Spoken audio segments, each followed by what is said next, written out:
3 Republican primaries up, 3 Republican primaries down. And far from locking this thing up, Trump's fortunes are actually getting worse for him. Here's exactly what I mean. Trump got 51% of the vote in the Iowa caucus. Already a rough start for a guy whose claim to fame is that he's the second coming of Christ within the Republican primary. But still, he had a bunch of primary opponents, so benefit of the doubt, maybe it's not so bad. Then a few of his challengers drop out, and so you figure Trump runs away with it in New Hampshire, right?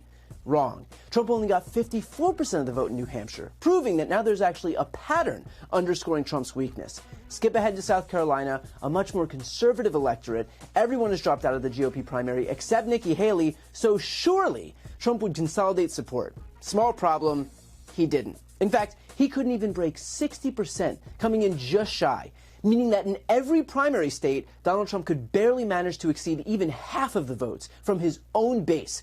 Again, remember, this isn't the general electorate. There are no radical left communist Democrats included in those totals. These are Republican caucus goers and Republican primary voters. And far from proving himself this titan in the GOP, he is getting hit with the weekly message that half of his own base, the people who should be gimmies for him, are not on board with him as the party's nominee. He'll do this whole tough guy song and dance, but anyone who's got their head even half screwed on knows that this is a blinking red light for Trump.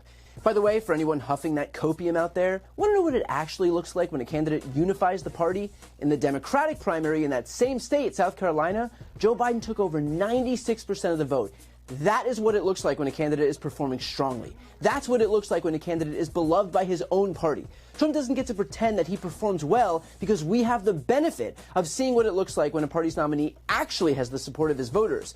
In fact, that was a point that was brought up, of all places, on Fox News. If you think about this, this is a unique election in the sense that we have basically 2 incumbents. You have Joe Biden, who's running for a second term, and Donald Trump, who's running for a second term, right?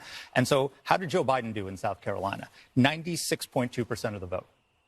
Donald Trump got 60%, and 4 in 10 voters in the Republican Party said no. Even though they know that the race is pretty much over, that he's going to be the nominee, they still voted against him. That is a problem, because when he says this is the most united Republican Party he's ever seen, it is not the most united Republican Party. And you know things are bad when reality gets acknowledged on Fox.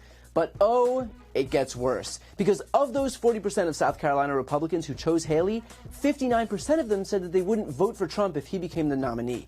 Let's be clear, a candidate can afford a small amount of defections from within his own party, maybe a few percentage points, but not 59% of 40% of voters, which amounts to roughly a quarter of the Republican primary electorate. Remember, Trump's only job here is to expand his coalition. He lost by razor-thin margins in states like Arizona and Georgia and Wisconsin in 2020, and yet, far from closing that margin, the guy is seeing massive defections from within his own base. If that is not a warning sign, I don't know what is. But just for fun, let's see what Fox News had to say about that one. The real key here is this 59% of Haley voters who say that they would not vote for Donald Trump should he become the nominee.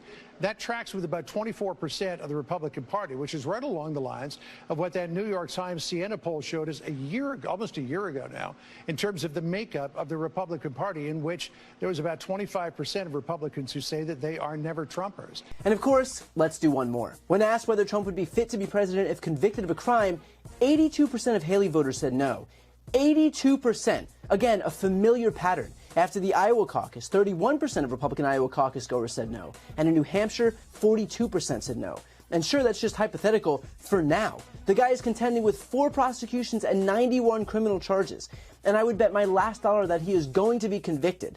And it's not like any of his recent court rulings have inspired a ton of confidence either, having lost civil cases to the tune of $5 million, $83 million, and now $455 million, including prejudgment interest. So if Trump thinks that these numbers are bad, just wait until he's begging for campaign donations as a convicted felon.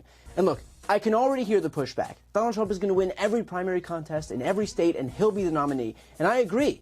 But there is a big difference between limping your way through the nominating contest and actually garnering enough votes to win in November. Trump is doing the former, he is not doing the latter. With that said, I'm going to offer the most important caveat of all. If you care about democracy, ignore the primary results, ignore the horse race, ignore the polls. Act as if Donald Trump is up by 90 points.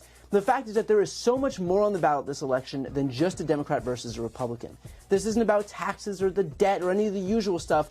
This is about democracy. It's about having the guarantee that there will be another election after this one. That should transcend party politics, because not for nothing, but there is nothing more conservative than conserving our very democracy.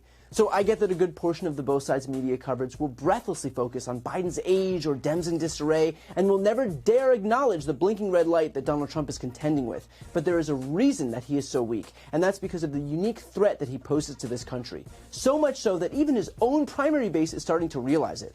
Instead of ignoring these people, we should try to understand why so many of them are defecting from him in the first place. It is because he is a clear and present danger to the United States. And the more reminders we can get of that point, the better. Before you go, to see more content from MSNBC, make sure to subscribe to this channel by clicking the link right here on this screen. And you can also follow the link to see some exclusive content only on TikTok.